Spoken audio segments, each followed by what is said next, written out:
প্রত্যক্ষভাবে ভূত প্রেতাত্মাদের অস্তিত্ব আছে কি না সেটা নিয়ে অনেক রিসার্চ, অনেক ব্যাখ্যা, অনেক পরীক্ষা নিরীক্ষা, তার সাথে রয়েছে অনেক জটিলতা। এসব কিছু থেকে হয়তো আমরা কিছু বিশ্লেষণের মাধ্যমে একটা নির্দিষ্ট সিদ্ধান্তে আসি, কিন্তু কখনো কখনো আমাদের সামনে এমন কিছু উদাহরণ চলে আসে যেগুলো দেখে বা শুনে আমরা ভয় পাই। যেহেতু আপনি এই ভিডিওটা দেখছেন, সেহেতু আমি ধরেই নিচ্ছি আপনার ভৌতিক ব্যাপারে আগ্রহ রয়েছে। আজকের ভিডিওতে আপনি একটু আলাদা রকমের ভয় পেতে চলেছেন। আপনার রুমের মধ্যে থাকা আপনার সবচেয়ে প্রিয় এবং পরিচিত আয়নাটির সামনে দাঁড়িয়ে একদিন আপনি নিজেকে দেখতে পেলেন না, তার বদলে যা দেখলেন সেটার সাথে হয়তো আপনি মোটেই পূর্ব পরিচিত নন। তখন আপনার অনুভূতি কেমন হবে? তারপর যদি হঠাৎ ঘরের বাতি নিভে যায় এবং সেই অপরিচিত আগন্তুক সেই আয়না থেকে বেরিয়ে আসে, তখন আপনি কি করবেন? এরকম একটি আয়নার কথাই আজকে বলবো, যা মিডলেস প্ল্যান্টেশন নামক একটি বাড়িতে রয়েছে। অনেকের মতে এই আয়নাটি অভিশপ্ত। শুরু হচ্ছে আজকের ভিডিও।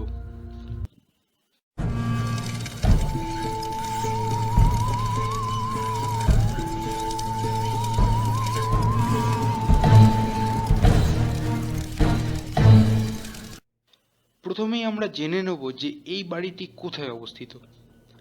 মার্কিন যুক্তরাষ্ট্রের লুইজিয়ানার সেন্ট ফ্রান্সভিলে অবস্থিত মিডলেস প্ল্যান্টেশন নামক বাড়িটি, তার উপরে এই বাড়ির ভুতুড়ে কর্মকাণ্ডের কথা ছড়িয়ে পড়েছে সেই আয়নাটির জন্যই।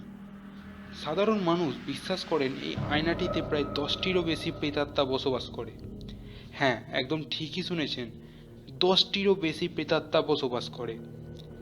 আয়নাটির সম্পর্কে বিস্তারিত জানার পূর্বে চলুন জেনে নিই মিডলেস প্ল্যান্টেশনের ইতিহাস সম্পর্কে। 1796 সালে মার্কিন গৃহযুদ্ধের বহু আগেই এই খামার বাড়িটি তৈরি করেন জেনারেল ডেভিড ব্র্যাডফোর্ড। কথিত রয়েছে এই খামারটি আসলে এক রেড ইন্ডিয়ান কবরস্থানের উপরে অবস্থিত।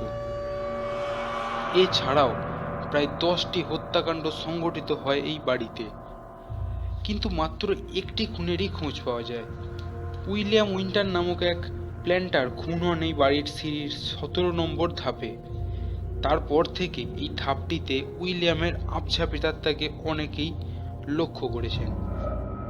আবার মিডলেস প্ল্যান্টেশনের অভিশপ্ত আয়নার এই ভুতুড়ে ঘটনাকে ছাপিয়ে গেছে আরও একটি ভৌতিক ঘটনা। সেই আয়নাটিকে নাকি আজ পর্যন্ত একবারও ঢেকে রাখা সম্ভব হয়নি। আপনি সেটিকে যা কিছু দিয়ে ঢেকে রাখুন না কেন, কোনো না কোনো উপায়ে আয়নাটি ঠিক ঢাকা অবস্থা থেকে বেরিয়ে আসে। এই আয়নাটির ভেতরে প্রায় 10টিরও বেশি প্রেতাত্মার বাস। সময় ও সুযোগ বুঝে তারাই নাকি বেরিয়ে আসে সেই আয়নার ভিতর থেকে। এমনটা শোনা যায়, বাড়িটিতে বেড়াতে যাওয়া অনেক দর্শনার্থী এই আয়নার প্রেতাত্মাদের খপ্পরে পড়েছেন। আসলে এই আয়নার মালিক ছিলেন সারা উড্রফ নামক এক মহিলা এবং তার 2 শিশু সন্তান। হঠাৎ একদিন তারা মারা যায়। এখন সেটা আত্মহত্যা না খুন সেটা জানা সম্ভব হয়নি। তাদের মৃত্যুর সময় নাকি ওই আয়নাটিকে ঢেকে রাখা হয়নি, যার ফলে মনে করা হয় যে তাদের মৃত্যুর পর তাদের অতৃপ্ত আত্মা ওই আয়নায় প্রবেশ করে। আজও ওই আয়নার ভেতর থেকে তার এবং তার বাচ্চাদের চিৎকার ও হাসির শব্দ শুনতে পাওয়া যায়। আজও রাত্রে সেই আয়নার সামনে দাঁড়ালে ভেসে ওঠে কোনো এক বৃদ্ধ মহিলার চেহারা, যা দেখে গা শিউরে ওঠে। এক কথায় এই আয়নাটি খুবই ভৌতিক। আজকের এই ভিডিওটি আপনার কেমন লাগলো কমেন্ট করে অবশ্যই জানাবেন, এবং জানাতে পারেন আপনি মিডলেস প্ল্যান্টেশনের অভিশপ্ত আয়নাটিকে কি দেখতে যেতে চাইবেন।